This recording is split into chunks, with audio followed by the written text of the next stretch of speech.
আমরা হলাম যোগ্য শিক্ষক শিক্ষিকা অধিকার মঞ্চের পক্ষ থেকে এই 5 জন প্রতিনিধি দল আজকে আমরা এখানে এসেছি।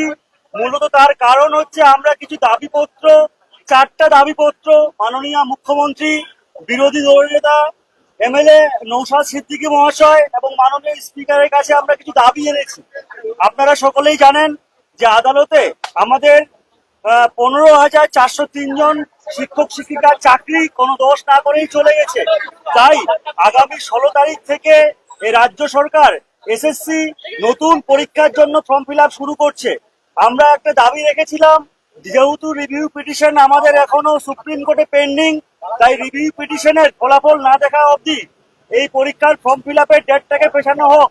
এটা আমরা কালকে কোনো সদুত্তর উত্তর পাইনি, তাই আজকে আমরা এসেছি। আপাতত আমরা কিছু বলতে পারছি না, আপনারা আমাদের সঙ্গে সহযোগিতা করুন। আমরা আমাদের ডেপুটেশন জমা দিই, পরবর্তী কথা আমরা বেরিয়েই বলবো। আমরা